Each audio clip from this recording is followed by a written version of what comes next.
My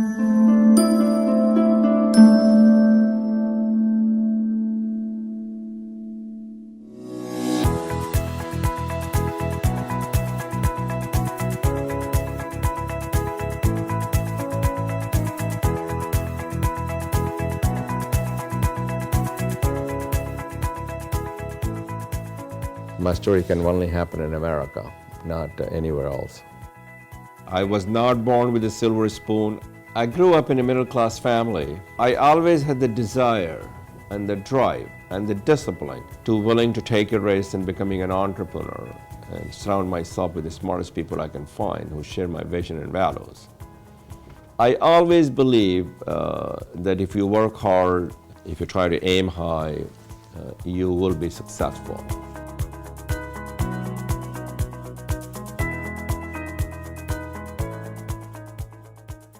You know, there are a lot of people that they climb up the ladder of success and they don't want to look back down. They pull the ladder up behind them. Frank Islam is somebody who climbed the ladder and wants to keep putting new ladders down so more people can climb up. Frank wants to really give back. He honestly believes that's what he should do. To whom much is given, much is expected. And that's one of Frank's favorite quotes. I know he believes that sincerely. Frank is a very bright star from Azamgarh. He came to United States and he made money, and a lot of other people make money. But he was willing to reinvest in the community.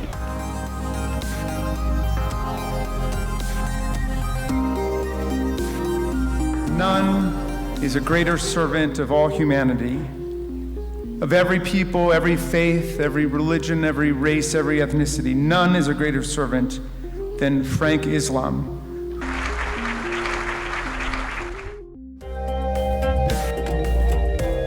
America has been a haven for immigrants for nearly 400 years. These immigrants have built successful careers in the U.S. by working hard and seizing the immense opportunity the country provides to the newly arrived. A few of these immigrants, who dare to dream and aim even higher, have gone on to shape destinies and leave great legacies. Frank Islam's is one such story. From the dusty roads of Azamgarh to a wealthy neighborhood in Potomac, Maryland, Islam's journey is one that inspires people. Islam's journey has three distinct phases: the developing phase, the doing phase, and the giving back phase.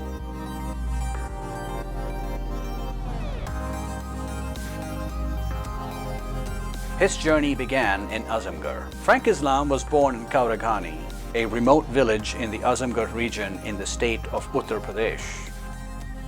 The young Islam spent the first few years of his life in Kauraghani. The area was quite remote. It was inaccessible from any of the road. The family in Azamgarh from my father's side were very well to do. Father didn't get that education. He was only up to high school. Somehow or the other he dropped out. There was no table and chair, so you sit on the floor and one teacher teaches everything. Islam attended a village school. After he completed elementary school, Islam's family moved to the ancient town of Varanasi. That enabled him to enroll in a good school.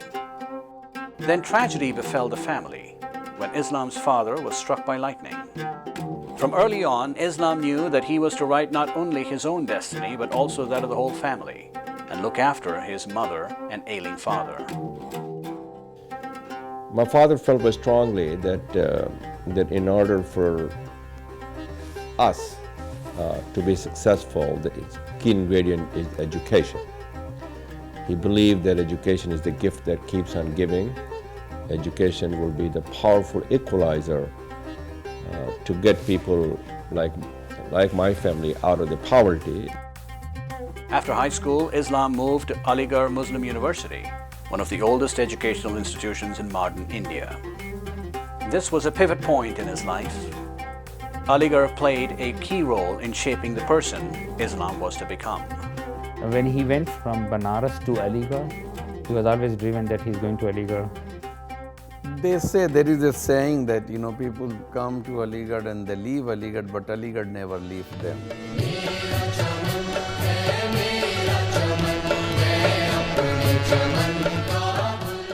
Aligarh provided me with an excellent education. It put the basic building blocks in place for success on their journey. More importantly, instilled the core values that I've adhered to throughout my adult life. While at Aligarh in 1969, Islam met a visiting University of Colorado mathematician, Wolfgang Thron, who invited him to apply to his university. He did and was accepted. But the family was too poor to buy him an airplane ticket, so they were forced to sell a large piece of their property. Islam's departure for the United States was bittersweet. My mother, with her faint smile, wiped the tears from my father's eye and said to my father, "He will have a more opportunity than we ever have in our life." He arrived in Boulder in 1969. The campus was a brave new world. Boulder is breathtaking. It's out in the foothills of the Rocky Mountain. There were very few students from India and South Asia enrolled there at the time. Boulder in those days was very welcoming. In the late 60s and 70s was very welcoming for foreign students. It was kind of liked by the general population. Most of the environments were academic environments. At the University of Colorado, I didn't feel, I always felt that I belonged there. After earning his bachelor's and master's in computer science from the University of Colorado, Islam moved north to Canada. I went to Canada from Colorado to do my PhD at McMaster University in Ontario, which is located in Canada. Soon he would leave the university for a job at an information technology firm. It was there that he met his future wife, Debbie Dreisman. When we met, we were both just relatively low-level programmers, and he was easy to talk to. For a while, a group of us would get together and chat when we didn't have anything pressing to do, and after a while, he and I seemed to be the last ones talking. A passion of computer science, and she has taught me a lot of things. She taught me about the assembly programming. She knew more about programming than I did. Frank Islam and his wife Debbie are truly citizens of the world in the sense that they're working hard to try to bring people together, to bridge differences of faith, differences of ethnicity, differences of race, and really bring people together to be the best we can be. In 1977, the couple moved from Canada to Pittsburgh, where both found jobs. They would then get married. In 1982, Islam and Dreisman moved to the Washington, D.C. area to work for Computer Science Corporation, a large government contractor. Islam moved to Raytheon, another major government contractor, in 1988. It is at this job as a program manager that Islam began nurturing the dream of owning a business. That opportunity came in 1994 when a minority-owned business, QSS, was on sale. Islam bought the firm for $40,000. Having completed the developing phase of his journey, Islam was prepared to start the next phase of the journey, the doing phase. The University of Colorado provided me the building block to become an entrepreneur. After I got the education, I have to work for a couple of IT companies that gave me the real work grounding. Despite the preparations, life as an entrepreneur was not easy, especially not in the first 2 years. First 2 years were a struggle, sacrifice. We mortgaged our house. As a matter of fact, we took the second mortgage in our house to get the money from Rick's National Bank, which is no longer in business. I had no conference room, no even a table to sit on it. It was a difficult part of my life. It was probably a year and a half before he took a full salary. He was really putting it on the average maybe 14 to 16 hours a day. Every ounce of energy he had to put into investing in his business. But I always believed that if I continue on this path of working hard and surround myself with the good people, I always believed that they will all work out. We got our first contract, we got second contract, and then we built the company. QSS secured a number of contracts from large government departments and agencies such as the Pentagon and NASA. In 1994, I did about $200,000 for the first year. In 1995, I did about $2 million. In 2006, I believe, I remember correctly that I did 27, and the year 2002 we surpassed about $175 million in terms of the revenue. And I worked very, very hard to make sure that I can meet the payroll, making sure I can pay the employees, make sure the business prospers and grows. I was surrounded by a very talented team of management who share my vision and my values. He was passionate about what they were doing. He really liked the business that he was in. The second thing, he was committed to it. He spent a lot of time on it. He was focused on what was necessary to make it work, and he worked hard at achieving it. Ed Kriego is a friend who has co-authored 2 books with Islam and writes a joint blog with Islam on Huffington Post. Their motto was a passion for perfection. And what he saw was a number of the service firms did not do that. So their point of differentiation was to do it right the first time and to ask the customer what they wanted. And that was in counterpoint to some firms that were service firms that were not top blue chip.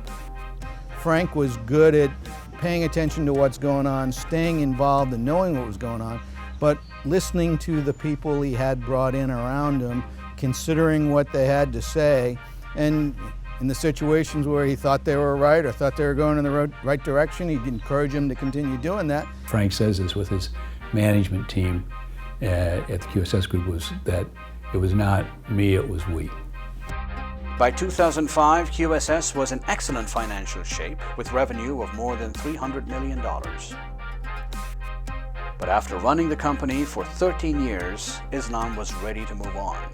I was ready for the next challenges, the next part of my life, and I decided that I needed to concentrate more into the philanthropic activities and helping others rather than continue earning money.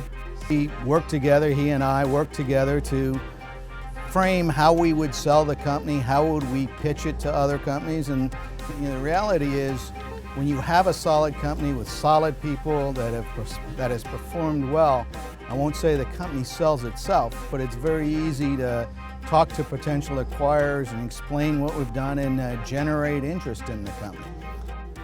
In 2006, the group was sold to Perot Systems, the business headed by billionaire Ross Perot, who had mounted a spirited third-party presidential run in 1992. He gave me the offer that I couldn't refuse. One of the first things Islam did was distribute a good chunk of the money to the men and women who helped him make the company hugely successful. Roughly $40 million was given to nearly 6 executives. Even after these disbursements, Islam was left with significant wealth. That investment of $45,000, I have to mortgage my house, it returned exponentially, the return on the investment was. I tell you what, there are a lot of people who work very hard and aim high and they still cannot achieve the success. So I'm blessed, I'm uniquely blessed that the God has been good to all of us, to my family and to me. The sale of QSS marked the end of the doing phase in Islam's journey and signaled the beginning of the giving back phase. He and Dreisman set up a foundation to channel their philanthropic works. He also started to play an active role in the civic and political life of the community and the country. By selling the company, it gave us the financial independence.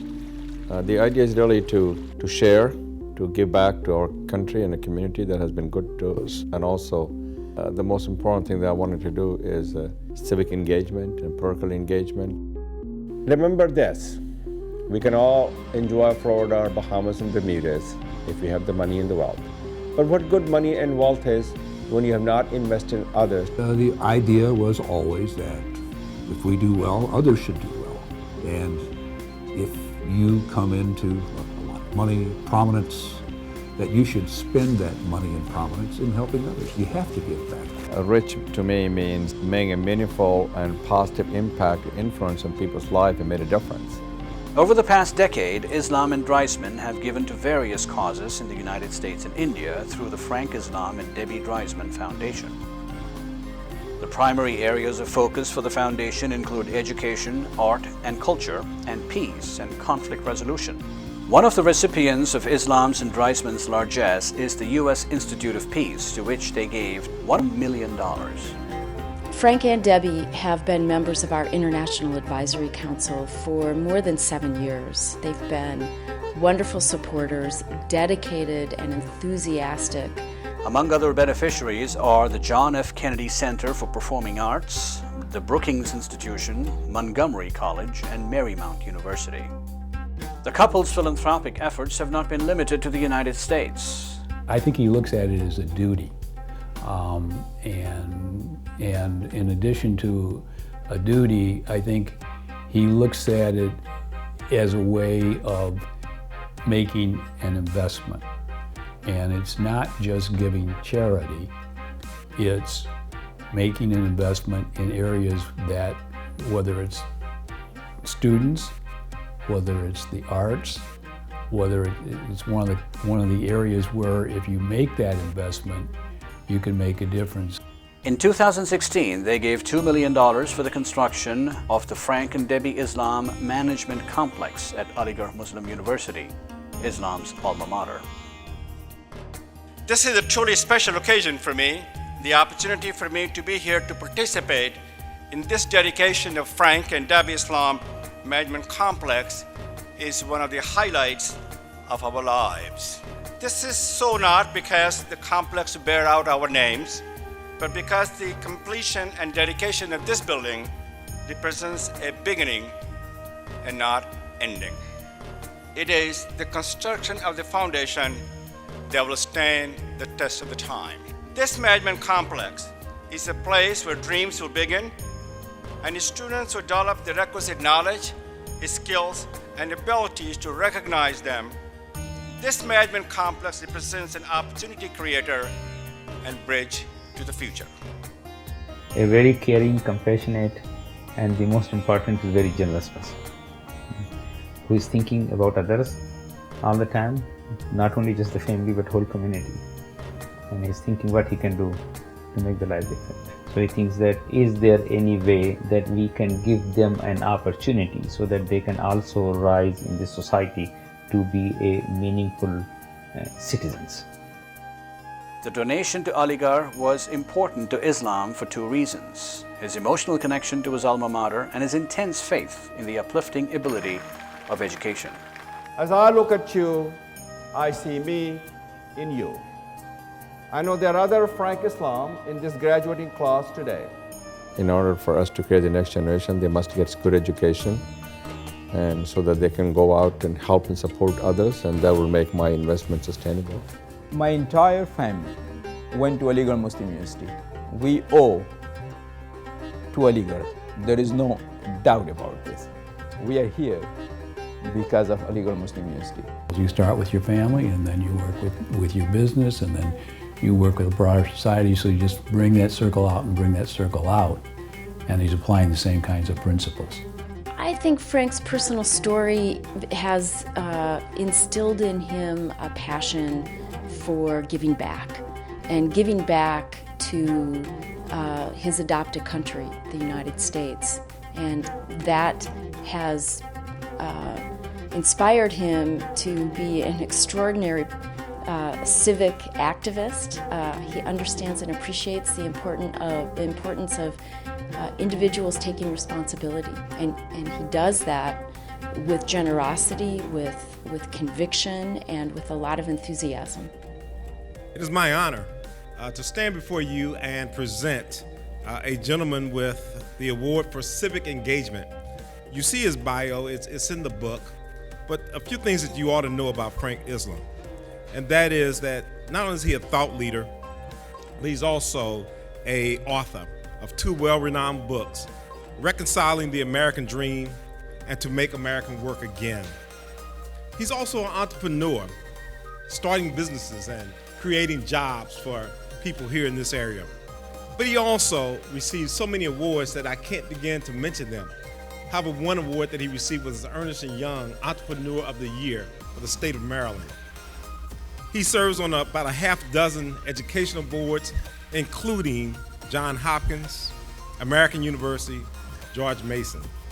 He's a friend of this administration's, having been appointed to the Kennedy Center Board by President Barack Obama. Ladies and gentlemen, would you please welcome to the stage our honoree for the Civic Engagement Award, Mr. Frank F. Islam.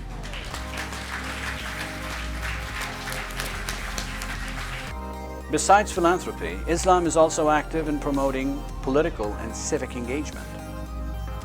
He has positioned himself as a thought leader through his writings and speeches, co-authoring 2 books and blogging for the Huffington Post since 2010. In the past decade, he and his wife Debbie have also given generously to political candidates. We should all be involved in politics because the policy that is made by the politicians affects our life. It gives you the voice, and also it gives you a seat on the table. His aim in politics is to have a seat at the table. But he's got a lot of important things that he thinks need to be at least considered. And by engaging in politics, that's what he's trying to do. He wants to be sure that some of the ideas out there get a proper airing. Frank has really proven himself to be a strong force within the Democratic Party. He contributes lots of ideas to the debate, and because he was a successful entrepreneur, and he's a successful entrepreneur as a recent immigrant to the United States, he really can speak from the heart about what this country has to offer, and also speak about how it's so important to provide those opportunities to other people. All of us have done very well, and all of us should invest in others by giving them letters of opportunity to succeed. Even though he's a Democrat, Islam has supported candidates on the Republican side as well.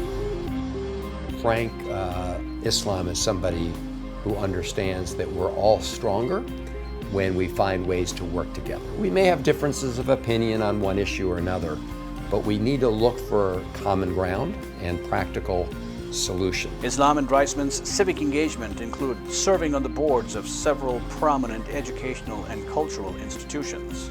2 of the topics close to Islam's heart are bringing the United States and India closer and his commitment to Muslim issues.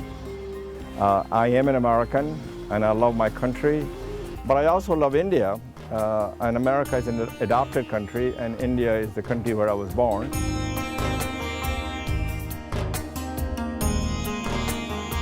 January 2015, when President Obama visited India as a guest of honor at India's Republic Day celebration, Islam was part of the U.S. business delegation that accompanied the president. It's important for 2 countries to have a bilateral relationship, especially that the values that India has and America has, which is the democracy, diversity, equal opportunity that binds the 2 countries together. He wants Muslim youth to have that higher education because then they can make a journey similar to the kind of journey he's made, and they can make kind of investments that he makes.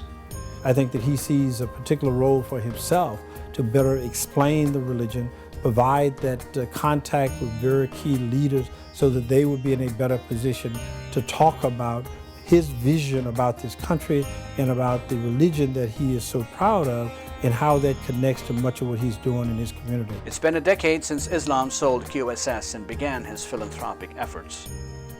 But his life is still a work in progress, a journey in which there will be more milestones.